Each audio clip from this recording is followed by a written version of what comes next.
What's up, everybody? This is the Hedge Mage, and we're back again for another in-depth look at another new card from Murders at Karlov Manor. This card has just entered the Pauper format. I think it's been maybe close to a month now, at least 2 to 3 weeks since these cards have come out, and we've all been getting to try them out in our Pauper decks. So we're going to be taking a in-depth look at this card, like I've kind of been doing a lot of my previous videos, taking a look at the ways in which you could use this card, the kind of potential it has for the format in general, as well as be taking a look at a brand new brew that I have created for you. So definitely stick around to the end of the video for that one. As always, if you want to support the channel, if you could leave a like on this video, hit that subscribe button. I would greatly appreciate the support. And with that out of the way, let's take a look at the card that we are talking about today. And so the card today is Pick Your Poison. For 1 green, it's a sorcery. You get to choose one. Each opponent sacrifices an artifact. Each opponent sacrifices an enchantment. Each opponent sacrifices a creature with flying. So obviously, when it comes to any of these modes that you may be able to choose, we already have a lot of better cards in the format that don't give our opponent a choice, which is the biggest downside of the card. But the biggest upside of this card is the fact that you have 3 modes to choose from, which gives it a lot of versatility and can, work against a lot of different strategies, especially as a piece of sideboard tech that you want to have in your deck. So it can fill a lot of slots and only take up maybe 3 or 4. So that is where I think this card really likes to shine, is that all the different things that it can do for you in your sideboard. Since it hits things with flying, it hits enchantments, and it hits artifacts. Oftentimes you are going to either have a card that can either hit only enchantments or artifacts and enchantments, or it just deals with flying creatures. This card does all 3. Now, timing and board states are going to be the real big things that really makes or breaks playing this card. There's definitely a lot of ways where it could go wrong for you, but there's also a lot of ways where it could go very right. And one of the other big benefits of the card is the fact that it only costs 1 mana, which definitely makes it very playable in the format. So yes, I think this card has just a ton of potential for green decks. But that's the other kind of downside of it. Green doesn't really have that big of a presence right now, but it does, I think, add a lot of versatility, especially to a lot of the decks with a smaller mana curve. Something like Model Green Stompy, which you probably don't see very much. I think it's definitely still a decent aggro archetype, though probably not as good as Kuldotha Red, for example. It still can put a lot of pressure on the board very, very, very quickly. So I think this card could fit very well into that deck, especially since those builds, at least right now, are probably on around 17 to 18 lands. So the fact that this costs 1 mana, I think fits in very well. Obviously you are giving your opponent a choice, so it's gonna it's really gonna sting when your opponent has an artifact that's expendable in their eyes, so they can keep the artifact that they truly want. um, Now, against glitters, I think there could be a really interesting situation for this, but it kind of really depends on them either not having, say, like I know there are some glitters lists that are running core skyfishers and glinthawks, and a lot of them run ornithopter as well. So if they don't have any of those 3 cards out, you can just kill an indestructible land for 1 mana. That is like kind of the biggest upside for the card is when you're able to do something like that against glitters, which is probably one of the stronger archetypes in the format, at least at the moment. And because they have indestructible flyers, they can be very, very hard to interact with. But if their only enchantment happens to be on all that glitters, you can just pay 1 mana to remove it. They won't really have a choice in that regard, so you uh, definitely can do that against them. Maybe even turn one, you kill an artifact land. Can really stall the game out, hopefully long enough for you to get set up. It really slow them down a bit. So, yeah, but in terms of like other decks that I think this could fit in. I think things like Ponza, which also runs green, as well as I'm trying to think of some other decks that run green. Definitely Golgari Gardens. They have things like the Glamour that they all are already running, which are is definitely more efficient than this card since it doesn't give your opponents a choice. However, for something like a mono green Stompy, I think this card fits in very well since they don't always have the same level of resources as either of those two decks do, since those decks do tend to have a lot of lands on the battlefield, whereas Stompy is not always in that sort of position. So the fact this is 1 mana seems like it's going to find the best home in that type of deck. Right, and if you've probably guessed it already, the deck we're talking about today is a brew of mono green Stompy. This is featuring one of my favorite pet cards that you do sometimes see in mono green decks. That card is Biograph. As long as we have an expendable creature out, we get a 2 mana 5/4, which is pretty fun, especially early game. Turn 1 Young Wolf into Biograph is one of my favorite lines in mono green.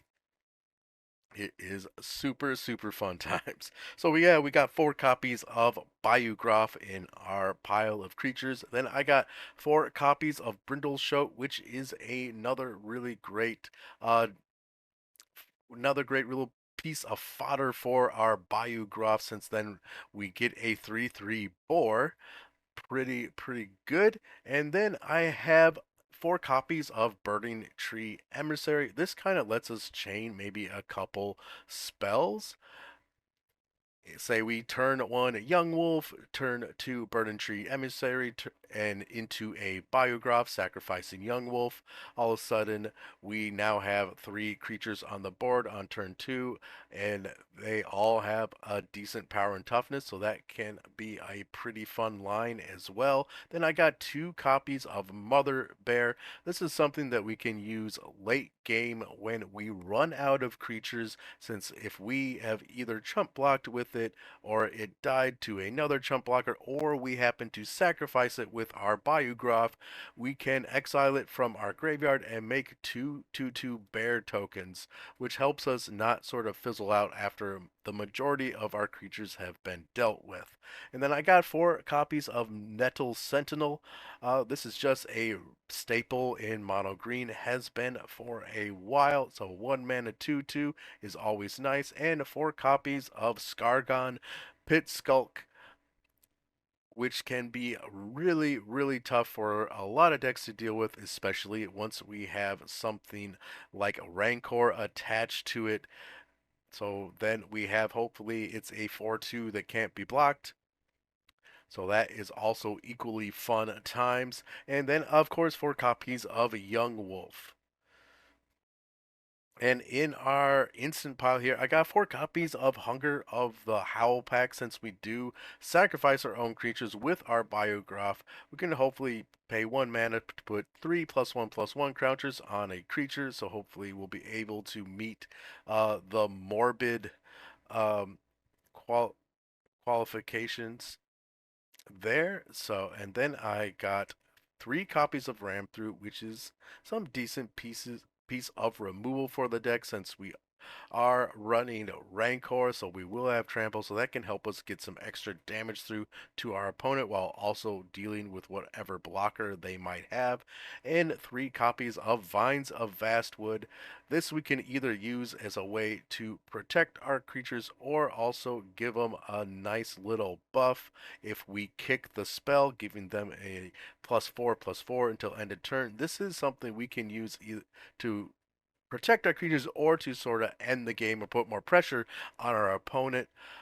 So the card has a lot of versatility. It's very, very good. And then I got 4 copies of Rancor. So has been a staple in the format for some time and is a very, very efficient card. And unless they remove the creature before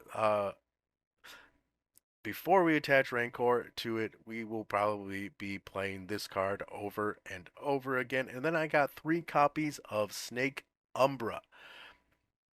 So this is another way to protect our creatures from dying since it is totem armor or does have totem armor and also lets us draw cards. So the fact that we are giving our creatures trample lets us draw cards when they deal damage to an opponent. And this is whenever they deal damage, so it also is going to work with ram through. So we'll be able to draw a card from, if we have Rancor and ram through, draw a card from that, and then draw another card from combat damage. So there's a lot of things that this card can do for us, and I wanted to include it because the one thing about mono green that it doesn't do quite a lot of, especially in the format at the moment, is provide card advantage through drawing cards, and that's definitely something I want to make sure that I'm doing so I'm not fizzling out with just a cute little aggro list. Okay, in our mana base, I got 17 lands. We got 16 basic forests and 1 tranquil thicket. Again, just another way to draw some cards so we can cycle this when we are getting flooded out uh, with mana. So that is a pretty nice include. And then I got in the sideboard 2 copies of Aerial Volley. This can help us deal with a bunch of pesky flyers. So we could get rid of a Core Skyfisher, Glint Hawk, a bunch of 1/1 flyers. If for whatever reason we do end up seeing someone playing fairies, don't see that happen very much, though Dimir fairies is still very much out there, and you will probably want to deal with their flyers pretty early on so that because they're going to be able to counter your stuff very easily with the spell stutter sprite. So you can, and it is an instant, so we get to do this at instant speed. So we can knock out their spell starter sprite and maybe their other fairy as well before spell stutter's ability can resolve, and then that way it will just fizzle out.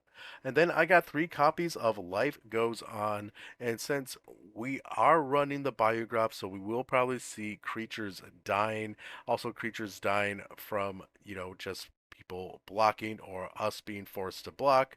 Life Goes On can help gain us some life in case we're against another very aggressive matchup or going up against any of the red decks. Gaining 8 life a couple times can really be what we need to try and win ourselves. And then I got 4 copies of the card that we were talking today for it's Pick Your Poison. Kind of the whole point of making this brew was to try this card out. It's definitely, in my mind, a piece of sideboard tech. So the sideboard is definitely the spot for this card in any deck that you would want to brew, just because it's not going to be a very useful card if you have it in the main board. I would maybe try running maybe 1 in the main board. 2, that could be a thing, especially if you see a lot of, say, Glitter's Affinity or maybe even Boggles in your meta, since you will probably want to be, or in your local meta, then you're gonna want to be prepared for those decks. But I'm just keeping 4 copies in the sideboard at the moment, and then I got 3 copies of Sandstorm, so this can be very good against Koldatha Red, so definitely something you want to bring in against them when they drop their Bushwhacker after they've played maybe a couple Koldatha rebirths. You can just Sandstorm and wipe their board once they declare attackers, which can really help stall them out a bit since basically their main plan is to also go wide with a bunch of creatures and have a huge board presence. Also, it's also okay to bring in against white weenies since they do make a lot of 1/1 bird tokens and anything that has, lots of 1/1s. This card is very useful against them once they declare them as attackers. You can just basically sweep their board. And then 3 copies of Tormod's Crypt. So running Tormod's Crypt here instead of Relic, since we do have a much tighter mana curve, so paying 1 mana all the time just for your piece of graveyard hate isn't necessarily something that you always want to do. Obviously, Relic of Progenitus is a much better card than Tormod's Crypt since you get to use it to hate on their graveyard a lot more over the course of the game instead of just a one-time thing. So it's really up to you whether you want to go with relics or crypts. I'm going with crypts. That's also keeping the overall cost on the deck down. So right now this deck is around $40, which is pretty cheap for a pauper deck. If you want to play relics instead, it's probably gonna put it probably more around, I would say, the $55, $56 range. But even at that spot, it's still gonna be a very inexpensive deck.